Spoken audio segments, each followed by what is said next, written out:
This is a printout of every house that I sold, every transaction that I did after I moved to a new market area. So from middle of 2017 through the end of 2018, I did something like 25 transactions for a grand total of 150,000 in GCI. But I could have made that a year and a half earlier, and I didn't because my titles were terrible. I did not know what I was doing when I first started my YouTube channel, and I made over 50 bad videos over an 18-month period where I did not get a single lead. I did not get a single client. I certainly didn't get any closings because I didn't have any leads from the YouTube channel. I wasted so much time and effort doing the wrong thing. And so I want to tell you what that is so that you don't make that mistake too. Now YouTube brings me leads every single week from videos that are years old. And I was able to build a team of 9 agents, and we got almost all of our leads from our free YouTube videos. And we did something like $70 million worth of sales in a 4-year period. But it didn't start out that way. It started out with me doing everything wrong. Most of you probably think that your YouTube videos are not working because your market is saturated, because you have the wrong niche, because you're too old on camera and nobody wants to look at your ugly mug, right? I've heard people say that to me over and over and over again. They think their editing isn't polished enough. They think they don't have an expensive enough camera, or they don't have a pretty enough backdrop for where they're filming. And that's 100% not true, because nobody will see any of that stuff if they don't click on the video in the first place. And what makes them click on the video? It's your title and your thumbnail. So here are the thumbnails that did not work. They were extremely broad. They were very vague. They were generic real estate terms that would appeal to somebody in any state or any province in Canada or any English-speaking country, probably for that matter. What is escrow? How long does it take to buy a house? How to sell your first house ever? They were very broad topics. They were not hyper-local in any way. And when I started, I was not using any keywords. I didn't know anything about search engine optimization. I was making titles based on what I felt like talking about that day. I remember so clearly, I did have a first-time buyer that I was working with.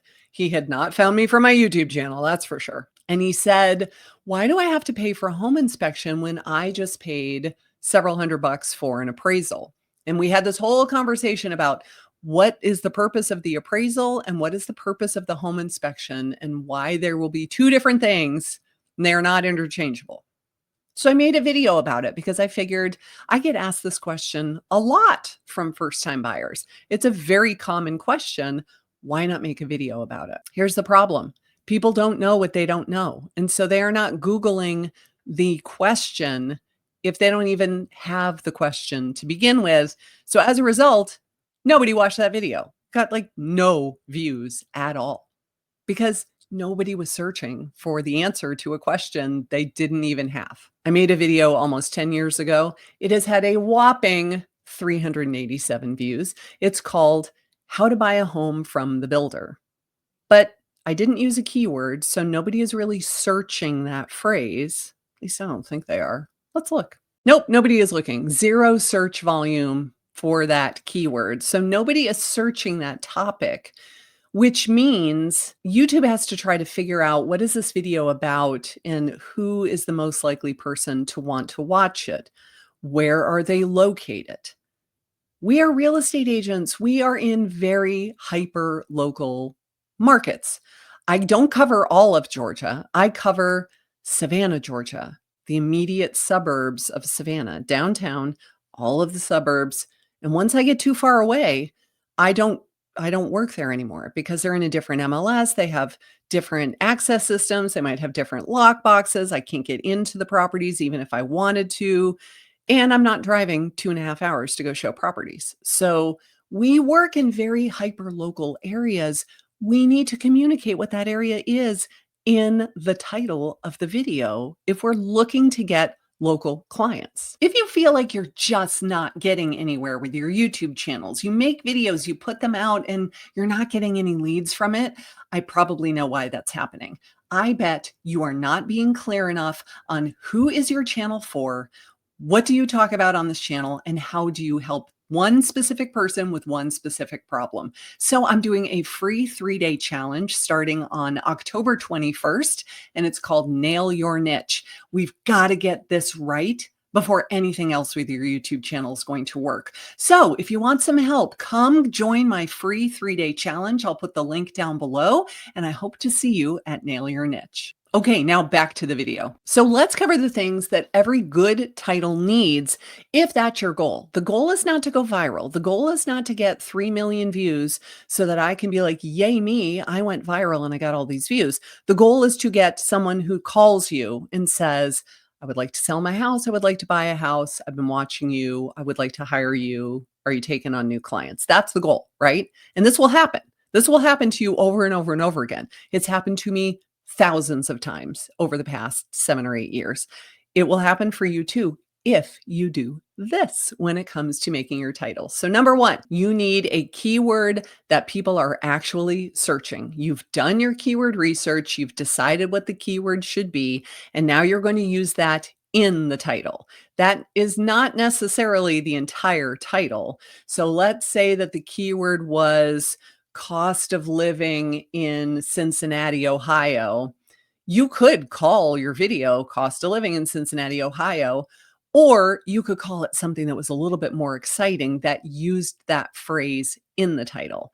I was reviewing titles for one of my coaching students yesterday. She lives in a major city, and the topic of the video was there are 9 weird things that locals do that you need to know if you're going to be moving here, which I thought was a great topic. Like, what a fun video to watch. But then she said, here are all my ideas for my titles. And it was kind of like, wah, wah, wah, wah. They were just not very exciting. So I said, well, what about this? What about this? Let's brainstorm. Let's come up with something more exciting. And she was like, oh, I get it now. You're saying a little more sensationalized, a little more National Enquirer, a little more shock value in the title in order to get them to click.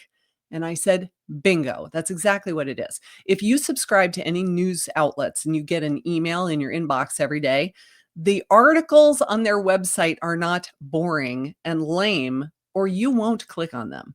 If you subscribe to Inman or Housing Wire or any of these publications, they are trying their best to get you to click in the email to go to their website and read the article. Their titles, their headlines are not boring and lame. Don't make your YouTube titles boring and lame. You don't want your titles to be very broad either. We want to use your physical geographic location in the title every single time. I go and look at my analytics all the time, and I make groups. If you've never made groups in your analytics, you should. It's really cool. I made a group of videos where I did not specify Savannah, Georgia, or any of our suburbs in the title. And I made a group of the ones where I did. Well, guess what? The ones where I said Savannah, Georgia outperformed the generic videos 10 to 1. There was not even a close comparison. When you say where you are located in your video, you may not get as much reach. You may not get as many views, because if I say I'm in Savannah, but you live in Michigan and you don't plan to sell a house in Georgia because you don't have a house in Georgia, you're not going to click on my video because it's not relevant to you. That's fine. The ones who do click on the video because it was relevant often turn into leads and then clients for me. So you want to make sure you're using titles that include your physical location. Then we want to include a clear problem or question that they want to solve or get answered. So we've got the keyword, we've got our local area, we're trying to make it as interesting as possible. And it's on a topic that they would actually be interested in. If you're making a video about a topic that no one is interested in, it doesn't solve a clear problem, it doesn't answer a question that they have, it's probably not going to get a lot of views. It's like if I wrote a 1,000-page novel on a topic that no one was interested in, I don't think anyone would buy it. Now, if you are liking this and it is helpful, have you ever seen my book that I have called The First 10 Steps to a Lead Generating YouTube Channel? I have recently updated it, gave it more information, more examples, more screenshots.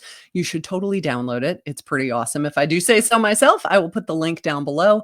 Again, totally free, but it will help you turn your YouTube channel into one of your best sources of leads. Now, here's the coolest part about your titles.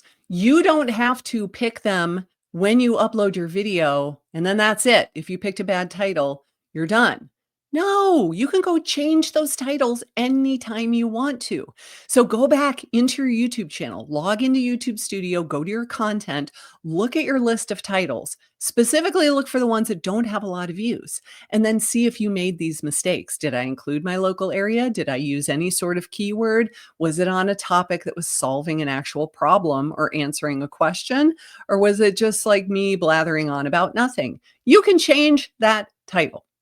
Did you know that? You can change your YouTube title. So go into the video, pick a better keyword, rewrite the entire title, save, publish, and then keep an eye on it and see what happens. It's got nowhere to go but up if it's not performing now. And then you'll start to see, oh, look at this. The YouTube algorithm is now showing it to more people. It's getting a little bit of love. Oh my gosh, people are actually clicking on this video.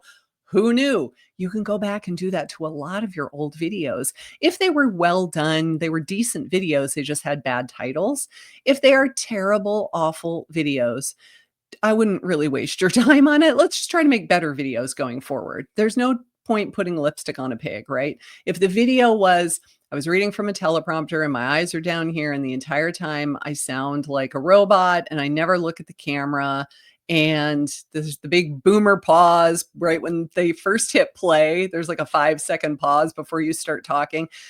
Let's just not waste any time trying to fix the title of that video, because if they do click and then they're like, "Oh my gosh, this was not a good video," YouTube's gonna get a lot of bad feedback, a lot of bad engagement signals. People saying, "Not really a good video. We don't need to watch that again. Thank you very much." And they're not gonna continue to show it. So let's not waste any effort on something that's just not going to work. However, if you watch the video and you're like, that was a good video, that should have gotten more views, change the title, see what happens. So if your titles are off, I can pretty much guarantee you are not using keywords. So here was that video that I mentioned earlier.